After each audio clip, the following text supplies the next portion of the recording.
Oi, bom dia. Você vai ver no Câmara hoje, marcada para a próxima terça-feira, a promulgação da reforma da Previdência vai trazer mudanças no futuro dos brasileiros. E a gente resume para você as regras que passam a determinar a sua aposentadoria.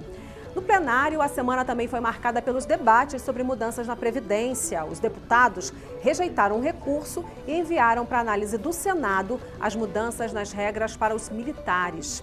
Um dos pensadores mais influentes do momento, o filósofo e historiador Yuval Harari, inaugurou o projeto da Câmara, que vai promover debates sobre os novos desafios e o futuro da sociedade. Hoje é sexta-feira, dia 8 de novembro, e esses são os destaques do Câmara Hoje, que já está no ar.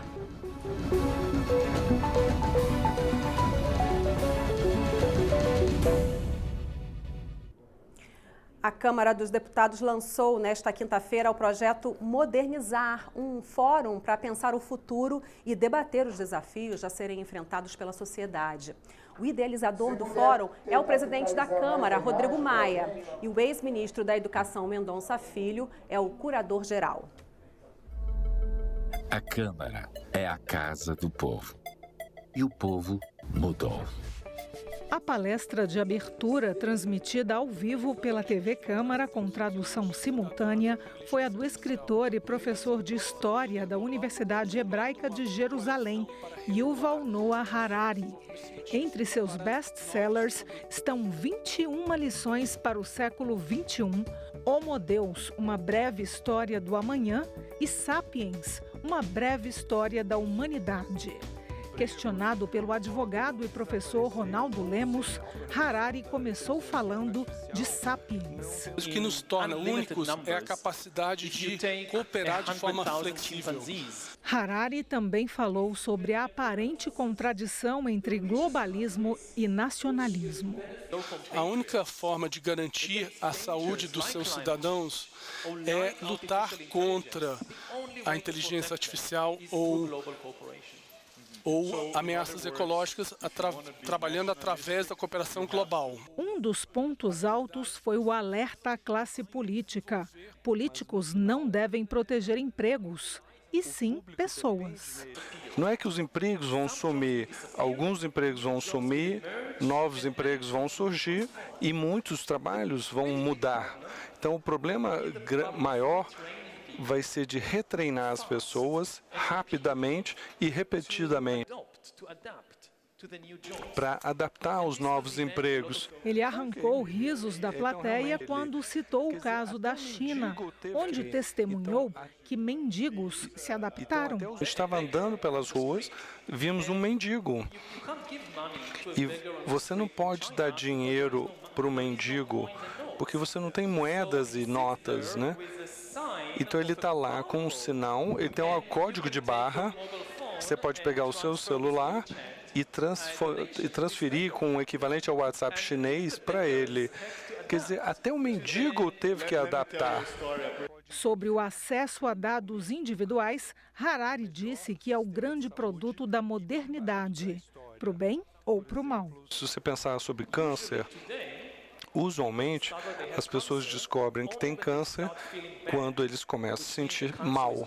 Significa que o câncer já espalhou e é difícil e custoso tratar. Mas com esse tipo de sistema, ele pode identificar bem no começo do câncer. Você não sente nada, mas o sistema, calma, tem algo errado ali. Mas a mesma tecnologia, exatamente o mesmo sistema, pode resultar no pior regime totalitário na história humana. E que pessoas realmente bem-sucedidas se desconectam. O símbolo de status hoje em dia é não ter um smartphone. Se você é realmente importante, você não tem um smartphone. Alguém carrega o smartphone para você. No meu caso, eu não tenho smartphone, mas o meu marido tem. Então todo o peso está sobre ele. Harari explicou por que as fake news se tornaram uma epidemia num mundo hiperconectado e intenso. Porque o fake news funciona apertando os botões das emoções dos seres humanos, do medo, do ódio. A forma mais fácil de transmitir o fake news é já descobrir o que a pessoa já odeia, o que ela já tem medo de algo, e você alimenta. Você tem medo de imigrantes? Então toma aqui uma notícia sobre imigrantes. Se você tem medo sobre homossexuais, aqui vai uma notícia sobre isso. A palestra do historiador celebridade aconteceu no Salão Negro da Câmara dos Deputados e durou aproximadamente 1h30. Ao final do evento, o presidente da Câmara, Rodrigo Maia, e idealizador do fórum, que começou a discutir hoje os desafios da sociedade, disse que o novo ativo vai deixar de ser o petróleo para ser a informação. A questão dos dados, né? A política vai ser a disputa pelo fluxo dos dados. Como é que você manipula, de forma legítima, lícita, os dados e fala com a sociedade. Eu acho que esse vai ser o grande desafio de todos. O grande ativo do mundo vai deixar de ser o petróleo e vai passar a ser dado. Como a gente vai manter um mínimo de individualidade e de privacidade e de tempo para nós mesmos, como o professor Yuval Harari disse, refletirmos sobre a nossa experiência, e como nesse mundo também, isso foi uma reflexão que me fez fazer a palestra, como nesse novo mundo que está surgindo, os valores éticos e os valores até espirituais, vamos dizer, vão ter espaço. Para que aqui continue sendo sempre a casa do povo.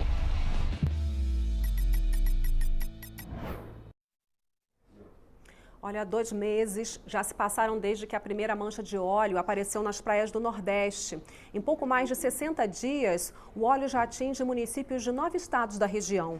E desde então, o que a gente tem visto é que o rastro de petróleo uniu pessoas de todas as idades na limpeza de praias e manguezais. Hoje, a comissão externa da Câmara, criada para acompanhar esse caso, faz uma diligência em Pernambuco. Quem conversa comigo ao vivo, direto de Recife, é o deputado Carlos Veras, do PT de Pernambuco, que integra a comissão externa. Deputado, muito obrigada por conversar com a gente essa manhã. Eu queria começar perguntando para o senhor o que a comissão quer saber. Quem provocou o desastre ou fiscalizar a atuação do governo para resolver esse desastre? Bom dia. Bom dia, Vera. Bom dia a todos os ouvintes.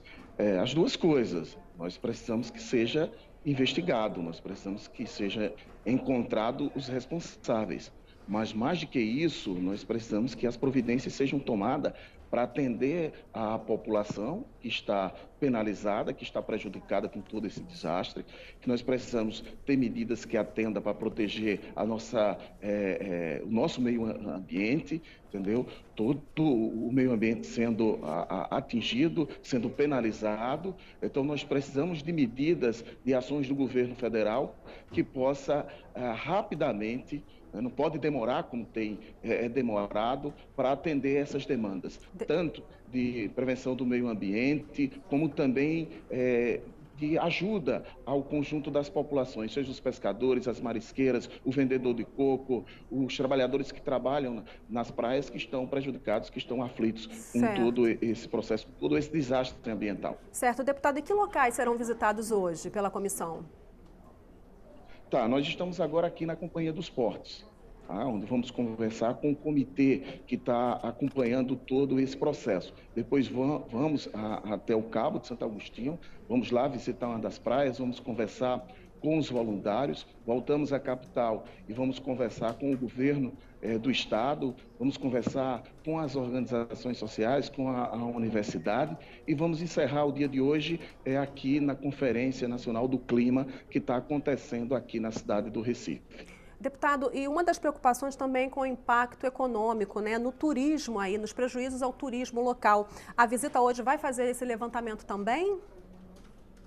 Já tem alguns dados apresentados, inclusive do impacto no turismo, na economia como um todo, porque esse é um desastre econômico, social e também ambiental, principalmente ambiental, mas há um ataque muito grande, há um processo de desmonte, inclusive, da economia no estado, no Nordeste como um todo, que temos uma grande preocupação sobre isso. Por isso que cobramos, inclusive, medidas e atitudes do governo federal. Não dá para o governo não ter exames, dados, levantamentos sobre a real situação. Há uma preocupação muito grande com o nosso turismo, com todos os trabalhadores e trabalhadoras que nessa época, inclusive, tira a sua renda e o sustento da sua família. Agora, deputado, diante do que já se sabe sobre a atuação das autoridades e sobre a extensão do desastre, o senhor acredita que seria necessário alguma mudança na lei para que casos como esse tivessem atitudes e ações mais rápidas do poder público? A primeira coisa é que o plano de contenção tinha que ter sido implantado, tinha que ter sido colocado na sua totalidade. Nós sentimos falta. O governo federal demorou para acionar o plano e ainda colocou de forma ainda não a contento, não utilizando tudo que teria que ser utilizado. E outra coisa, nós vamos também trabalhar tanto na Comissão Externa da Câmara Federal, do Senado, no Congresso Nacional, para que a gente possa também criar as leis e mecanismos para que, com acidentes como esse, a gente tenha respostas muito mais rápidas. E, deputado, para finalizar, onde mais a comissão pretende ir? Que outras praias e parte do litoral brasileiro vocês pretendem visitar? E qual deve ser o trabalho final, então? O que a comissão deve apresentar como conclusão dos trabalhos? Olha, hoje é essa programação que eu te passei, mas amanhã vamos ao Rio Grande do Norte, onde também vamos visitar o estado do Rio Grande do Norte, vamos visitar também locais atingidos lá. Ao final desse ano, em dezembro, nós vamos construir um relatório. Vai ter um relatório com subsídios, tanto para o governo federal, para a Câmara Federal, para que a gente possa apresentar tanto levantamentos de dados de toda essa tragédia, como também com proposições para que a gente possa atender essa população. Porque esse é um desastre ambiental, social e econômico sem dimensão ainda. Não dá para dizer que está no meio, está no começo ou está no fim. E também não é um processo rápido, não é como só o representante do Ministério da Saúde disse. Chegou a mancha de óleo na praia, retirou o óleo e está resolvido? Não é verdade. Tem estudos que já apontam que levam tempo para a recuperação dessa fauna marítima e também de todo esse processo do ataque ambiental que esse óleo, a destruição ambiental que esse óleo tem causado. Então não é uma coisa tão simples, nós precisamos de respostas concretas e sabemos que não é algo que em um mês, em um ano vai estar resolvido, por isso que nós temos que trabalhar a curto, médio e longo prazo. Ok, deputado, muito obrigada pela entrevista e bom trabalho aí para vocês. Eu que agradeço a oportunidade, estaremos sempre à disposição. Obrigada, bom dia. Eu acabei de conversar então com o deputado Carlos Veras, do PT de Pernambuco, que está lá em Recife acompanhando essa diligência da comissão externa que avalia, acompanha todo o desastre ecológico, socioambiental do derramamento de óleo no litoral nordestino. E olha, as comissões de trabalho de integração nacional e da Amazônia realizaram uma audiência conjunta para ouvir explicações do ministro do Meio Ambiente, Ricardo Salles. Ele foi convidado para prestar esclarecimentos sobre as causas desse vazamento nas praias do Nordeste e explicar o que o governo está fazendo para conter o problema. Vamos ver. Desde agosto, um grande derramamento de óleo de origem ainda não identificada atingiu a costa do Nordeste num desastre ambiental de grandes proporções. Cerca de 80 municípios em mais de 2.000 quilômetros de costa foram atingidos. Na Câmara, deputados convidaram o ministro do Meio Ambiente a dar explicações. Segundo alguns deputados, o governo levou mais de 40 dias para articular um plano de ação. O que chama a atenção para nós, isso é um depoimento dos governos estaduais, dos governos municipais da região, é a inoperância do governo federal sobre isso. É um governo que fica o tempo todo preocupado em fazer acusações, né? Só começou a atuar 41 dias depois que o acidente aconteceu e atua de forma pífia, inepta, incompetente, destruiu todos os mecanismos de plano de contingência e não consegue dar conta do que está acontecendo ali. O ministro do Meio Ambiente negou que o governo tenha se omitido. Disse que mobilizou 3.800 homens das Forças Armadas e da Defesa Civil e disponibilizou embarcações da Marinha e do IBAMA para monitoramento e proteção de áreas sensíveis, como o arquipélago de Abrolhos. Segundo Ricardo Salles, desde o início foram tomadas medidas para localizar a origem do óleo e que, ao contrário do que foi divulgado, o governo agiu. Nós distribuímos mais de 12.000 kits de EPI. Só que vários dos jornalistas que cobriam os eventos de recolhimento, a Marinha e os órgãos federais estavam do lado de cá e a turma filmava só o lado de cá. para dar a narrativa de que, olha, aqui o governo não chegou a tempo e a hora. Não é verdade. O governo chegou a tempo e a hora, o governo apoiou os municípios, o governo reconhece a importância do voluntário nesse momento, até porque em 2.200 quilômetros de costa é impossível estar em todos os pontos ao mesmo tempo. Deputados da oposição acusaram o atual governo de extinguir comitês de prevenção de desastre que poderiam ter minimizado os efeitos da tragédia. Os comitês têm um caráter perene, de formação, de capacitação, de preparação para ações simuladas. Então, o problema não é só na crise, é porque, mais uma vez, o Brasil não constrói uma ação preventiva estruturada para estar pronto diante de um grande desastre.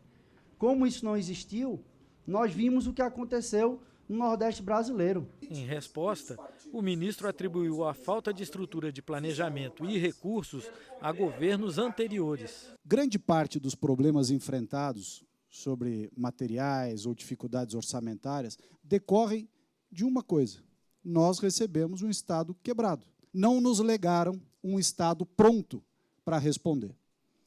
Portanto, nós estamos colhendo várias das mazelas decorrentes destes problemas que aconteceram, no mínimo, por 16 anos no Brasil.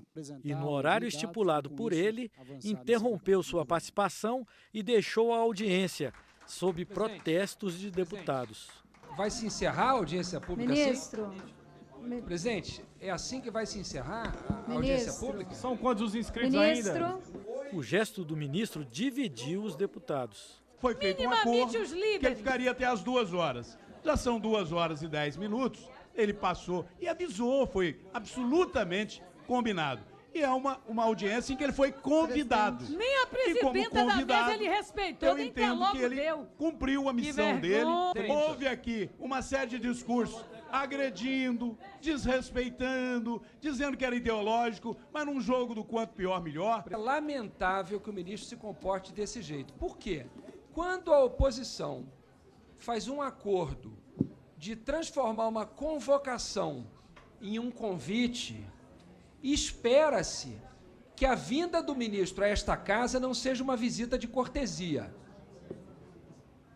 Não cabe ao ministro vir aqui dizer que ele tem 3 horas para o parlamento.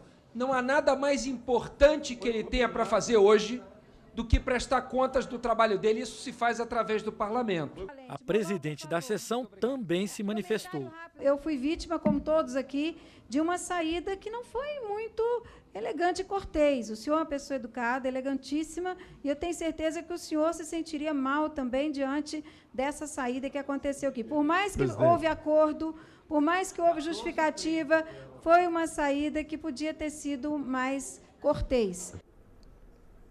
Vamos falar agora do plenário. Essa semana, matérias na área de segurança foram destaque nas aprovações dessa semana no plenário. Na terça, o governo viu o projeto que altera o Estatuto do Desarmamento ser desidratado e acabar restrito aos caçadores, atiradores e colecionadores.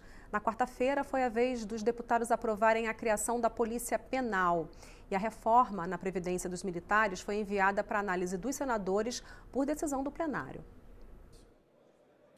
Essa semana, o plenário da Câmara votou matérias aguardadas da área de segurança. Na terça-feira, os deputados deliberaram sobre a proposta do Poder Executivo que altera o Estatuto do Desarmamento e regula a posse e o porte de armas pelos chamados CACs, caçadores, atiradores e colecionadores. Por 283 votos a favor e 140 contra, os deputados impuseram uma derrota ao governo e tiraram do texto outras categorias, como guardas municipais, fiscais ambientais, agentes de trânsito, oficiais de justiça, vigilantes, agentes da ABIN e do Gabinete de Segurança Institucional da Presidência. O projeto foi totalmente desidratado, fruto de acordos aqui na casa. E vi até aqui o pessoal falar sobre as guardas municipais. Quer dizer que nem o guarda municipal, que está dentro do escopo da segurança pública, pode andar armado? Daqui a pouco vamos acabar com a polícia e deixar o bandido tomar de conta. A população quer segurança, não quer uma arma. Ela quer a polícia presente, ajudando para que ela possa ter qualidade de vida. E não um revólver.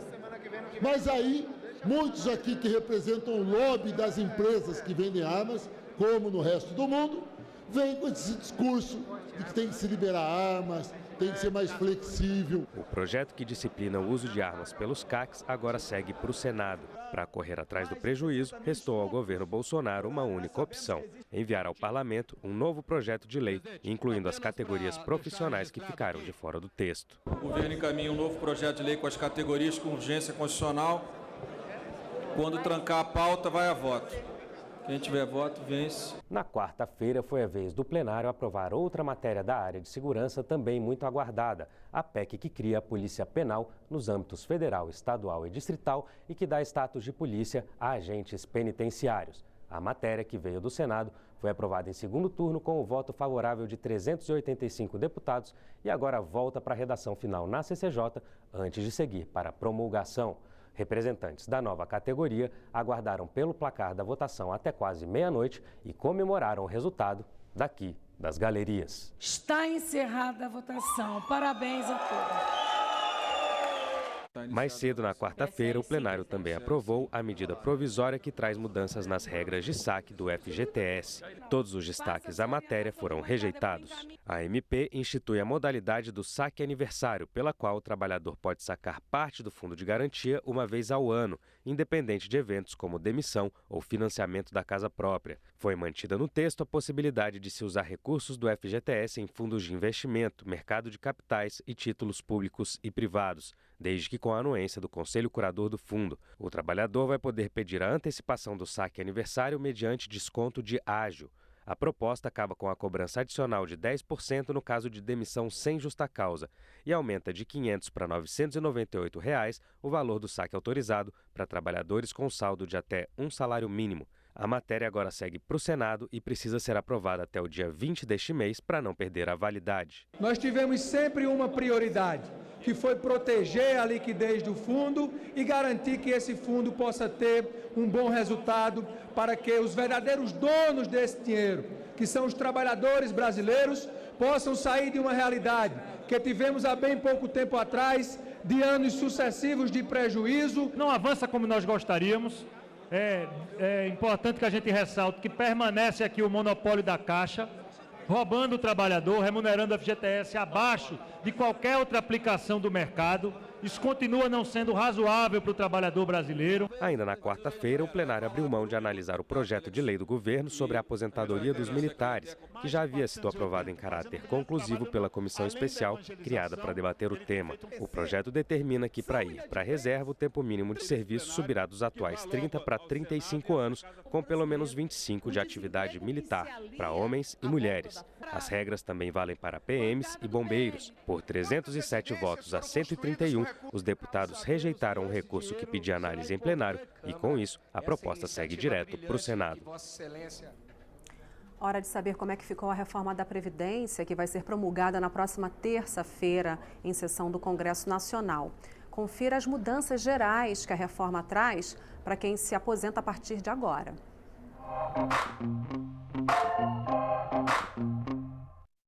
A principal mudança promovida pela reforma da Previdência é a fixação de uma idade mínima para a aposentadoria, de 62 anos para as mulheres e de 65 para os homens. A idade terá de ser combinada com um tempo mínimo de contribuição, de 15 anos para mulheres e homens. A reforma também muda o que você paga para o INSS. Quem ganha menos vai pagar menos, a partir de 7,5% do salário. E quem ganha mais vai pagar mais. Na prática, as faixas vão até cerca de 11% na iniciativa privada e 16% no serviço público federal. Quanto você vai receber de aposentadoria depende de uma conta. Com a idade mínima mais o tempo mínimo de contribuição, você vai ter direito a receber 60% da média de todos os salários. A partir dos 20 anos para homens e dos 15 anos para mulheres, cada ano trabalhado a mais aumenta o valor em 2 pontos percentuais. Para receber 100% da média, homens vão ter de contribuir por 40 anos e mulheres por 35. Tem exceções. Professores e professoras da educação infantil, ensino fundamental e médio poderão se aposentar com 25 anos de contribuição. Professoras vão precisar ter pelo menos 57 anos de idade e professores 60. Já policiais federais, rodoviários e civis do Distrito Federal passam a ter idade mínima de 55 anos para se aposentar. As mulheres ainda precisam de 25 de contribuição e 15 de atividade policial. Os homens, 30 anos de contribuição e 20 no cargo. A reforma também trata da pensão que esposa, esposo ou filhos menores recebem em caso de morte da pessoa que contribuía para a Previdência. A pensão passa a ser de 50% da média dos salários ou de 50% do valor da aposentadoria que a pessoa recebia, mais 10% por dependente até o limite de 100%.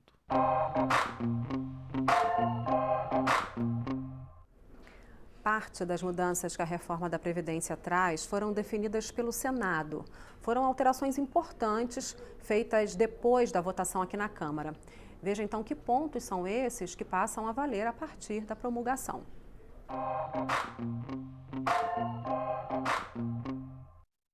Os senadores promoveram pequenas alterações no texto que havia sido aprovado na Câmara dos Deputados. Uma das mudanças foi suprimir a possibilidade de que a pensão por morte fosse inferior a um salário mínimo. Na Câmara, o mínimo só era assegurado se o pensionista não tivesse outra renda formal. O Senado também incluiu os informais entre os trabalhadores com direito ao Sistema Especial de Previdência e manteve o abono salarial pago aos trabalhadores que ganham acima de um salário mínimo.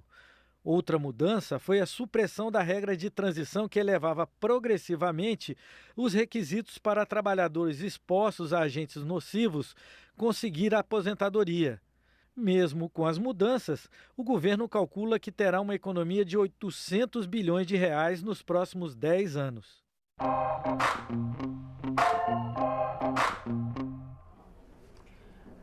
A regulamentação de medicamentos à base de cannabis, que é o nome científico da maconha, está em discussão na Câmara dos Deputados. Uma comissão especial foi criada para debater o uso do produto para fins medicinais. Convulsão, epilepsia, mal de Parkinson e câncer são algumas das doenças que podem ser tratadas com o uso medicinal do canabidiol. A produção do remédio ainda é proibida no Brasil, mas os pacientes podem fazer o uso solicitando à Anvisa a importação do medicamento, que custa em média R$ 2.800. Outra alternativa é conseguir por via judicial a autorização para o plantio e produção do óleo usado no tratamento. Na Câmara, uma comissão especial debate uma proposta que regulamenta o uso de cannabis em fórmulas de medicamentos. Em audiência da comissão, pesquisadores defenderam a regulamentação. As indicações, elas são, por exemplo, a gente tem indicações para náusea pós-quimioterapia. Naquele momento tem mais benefícios do que risco, porque a pessoa está com um sintoma intratável, né?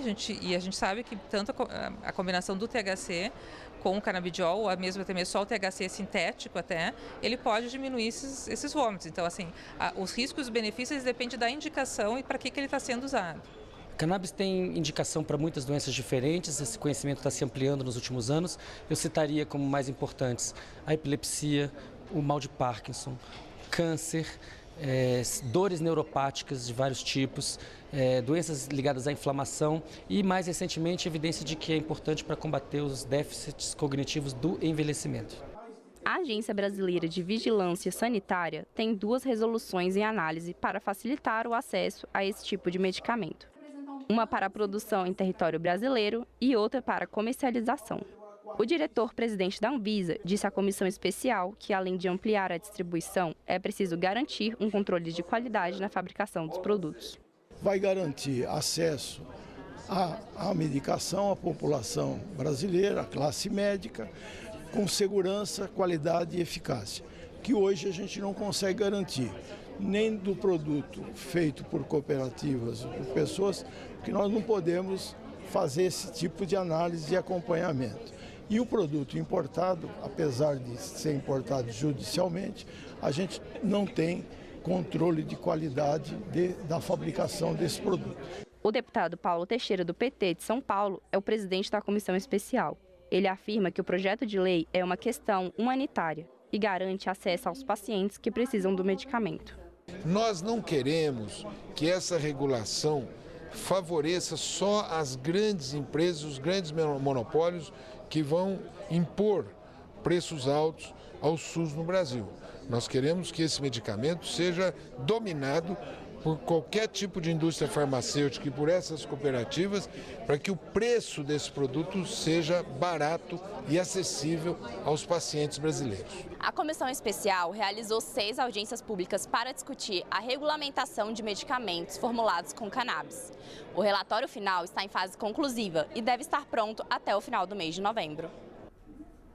A ministra da Agricultura, Tereza Cristina, participou de um debate sobre soluções para a situação da assistência técnica e extensão rural, numa audiência na Comissão de Agricultura. Pacto pelo fortalecimento da assistência técnica e extensão rural. Esse foi o documento assinado pela ministra da Agricultura, Tereza Cristina, deputados, senadores, representantes das empresas estaduais, dos técnicos dessa área e dos agricultores familiares. A adesão ao pacto ocorreu durante a audiência pública da Comissão de Agricultura, Pecuária, Abastecimento e Desenvolvimento Rural. A meta é recuperar o orçamento e a estrutura do setor, para levar tecnologia e conhecimento a 2 milhões de propriedades, ou seja, 80% dos produtores brasileiros. Esse é o universo das famílias do campo que hoje não recebem suporte nessa área. A ministra da Agricultura classificou como de indigência técnica a situação dos pequenos produtores sem acesso à assistência e à extensão. E disse que essa lacuna é responsável pelo contraste vivido hoje, pelos 2 extremos do setor rural no Brasil.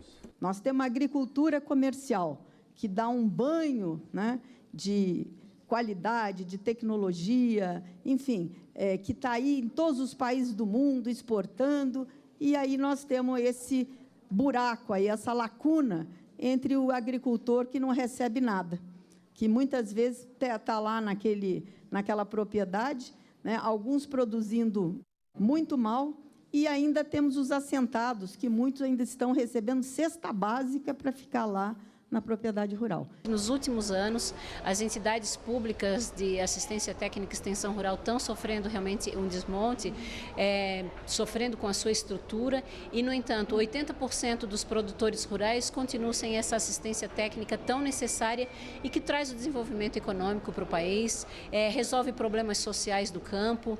Então, realmente a gente está identificando os problemas, mas através dessa audiência pública e do lançamento do pacto, a gente vê que uma luz se abre, um caminho se abre para a solução. A audiência marcou ainda o lançamento da Frente Parlamentar Mista de Assistência Técnica e Extensão Rural. O coordenador do grupo reconhece a crise fiscal do país, mas sugere fontes como os recursos do pré-sal para bancar o que ele chama de investimento em educação não formal. Está comprovado pelos dados do IBGE de que aquele agricultor que não recebe assistência técnica tem um valor bruto da produção por hectare ano de R$ 639. Aquele que tem assistência intensiva, ele aumenta em 4 vezes esse valor, vai para R$ 2.309. Então nós temos certeza que a maneira de produzir com sustentabilidade, preservando o meio ambiente e com qualidade é com assistência técnica. Sabemos que o cobertor é curto, essa é a verdade. Temos muitas dificuldades em vários segmentos e um deles é a pesquisa. Sabemos que nós só avançaremos na quantidade, na qualidade, na produtividade do nosso país através da questão da assistência técnica, pesquisas e esses avanços. Todos os dias somos bombardeados com notícias sobre casos de violência contra a mulher. A agressão acontece em toda parte. Em casa, no transporte público, nas ruas, nos espaços de educação e de lazer. Não há lugar seguro para ser mulher no Brasil. A afirmação é forte, mas infelizmente reflete uma realidade. Para tentar aliviar uma das consequências mais visíveis dessa tragédia social, as cicatrizes no corpo das mulheres, a Câmara dos Deputados aprovou um projeto que estabelece prioridade de atendimento no serviço de assistência psicológica e social e a preferência na fila da cirurgia plástica reparadora pelo Sistema Único de Saúde para as mulheres vítimas de agressão.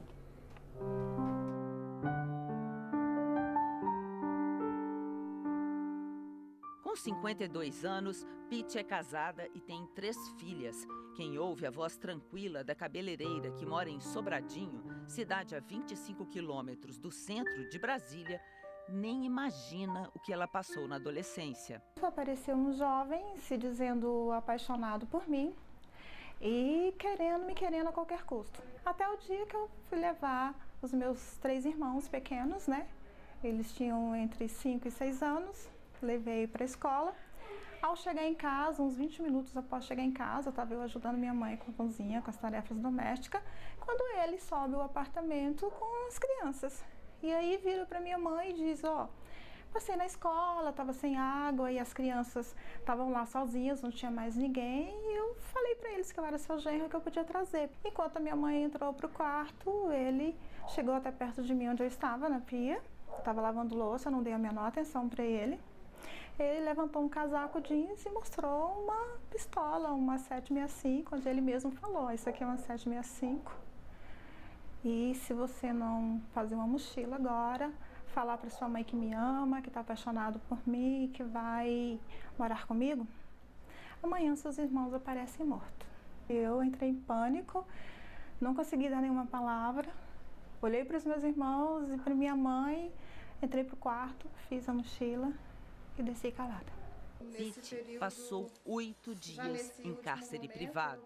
Eu apanhava muito, né, de socos, pontapé, pedaços de pau, dormia algemada, né?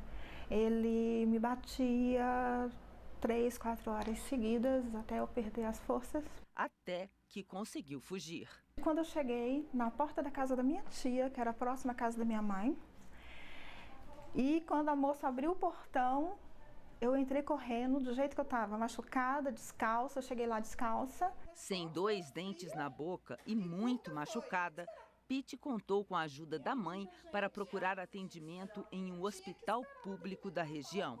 Foi nesse momento que começou uma segunda agressão. É horrível esse momento, sabe? Você chega para um atendente, eu não me recordo bem quem era a pessoa, e você fala, eu passei por isso. Foram 8 dias de violência, claro que eu preciso de um médico. Eles olham pra gente e é como se você estivesse dizendo, eu tô com uma gripe. Simplesmente a pessoa diz assim, não tem como resolver. Aguarda, espera a sua vez, faz a fila. E a fila é enorme, né? Pronto-socorro, muita gente. Olhei pra minha mãe e fomos embora.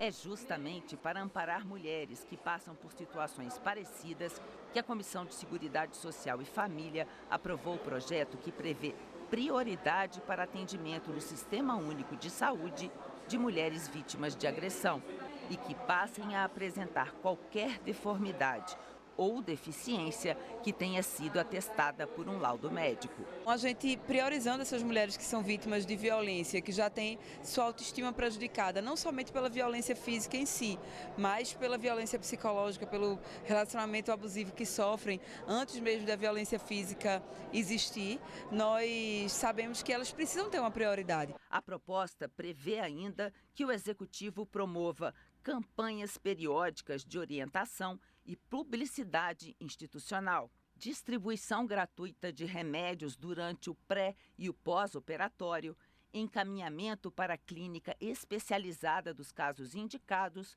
controle estatístico dos casos de atendimentos. Para o juiz Benhur, titular do Juizado de Violência Doméstica e Familiar contra a Mulher do Distrito Federal, o projeto da deputada Marília Arraes é um grande passo para ajudar a resolver a vida da mulher vítima de agressão. É um grande passo por quê? Porque nós temos, por exemplo, se fosse analisar financeiramente, economicamente, o prejuízo que nós temos com a violência doméstica, ele é muito grande. Ele é um prejuízo que ele implica a falta ao trabalho por parte do homem que é preso, mas também a falta da mulher ao trabalho porque está machucada, porque está adoecida, porque sofreu uma lesão que ela não tem como trabalhar com aquela lesão. Tudo isso gera um prejuízo econômico, para pensar só na economia. Agora, quando a gente salta para os direitos humanos, que essa mulher merece um tratamento digno, né, a gente percebe que aí a violência é maior, a gravidade é maior e o dano é maior, porque ela baixa a autoestima, essa mulher passa a adoecer mentalmente em razão dessa série de violências. Então, quanto mais rápido o Estado intervém, mais rápido há uma recuperação e menor é o dano na saúde dessa mulher. Agora, a proposta segue para análise das comissões de Finanças e Tributação e de Constituição e Justiça, antes de virar lei. Como tramita em caráter conclusivo, o projeto não precisa ser analisado em plenário pelos deputados. A cabeleireira Pitt, que nós contamos a história no início dessa reportagem, achou importante a proposta do projeto de lei. Eu acho isso extremamente necessário. Eu acredito que eu não teria passado por tantas dores, por tantas lutas sozinha, se eu tivesse tido apoio, se eu tivesse tido ajuda.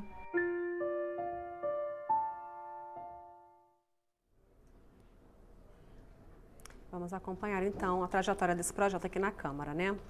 E esta edição fica por aqui. Hoje é sexta-feira, dia 8 de novembro.